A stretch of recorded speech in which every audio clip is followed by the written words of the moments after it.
What is mupirocin used to treat? Hello there. In today's video, we are going to delve into the world of medicines and explore a topical antibiotic known as mupirocin.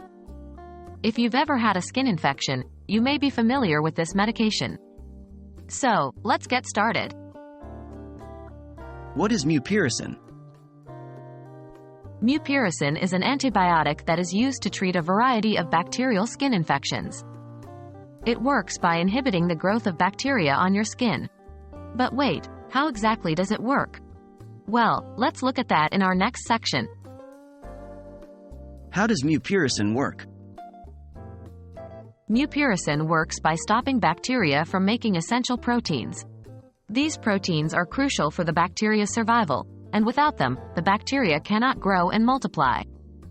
In the absence of growth and multiplication, the number of bacterial cells starts decreasing, leading to the resolution of the infection.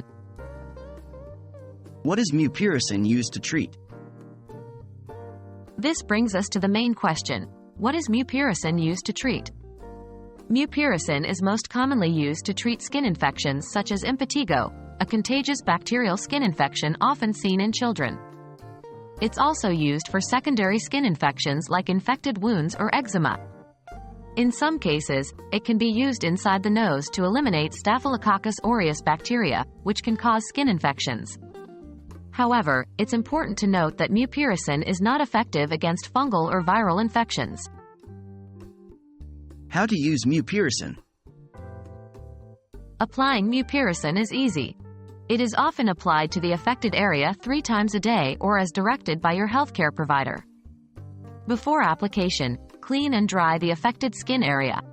Then apply a small amount of the medication, gently rub it in, and allow it to absorb. Remember, the dosage and length of treatment depend on the severity of the infection. And there you have it. Now you know what mupirocin is and what it is used for. As a potent topical antibiotic, it plays a key role in managing a variety of bacterial skin infections. However, like any medication, it's crucial to use it correctly under the guidance of a healthcare professional. We hope you found this video informative, and thank you for watching.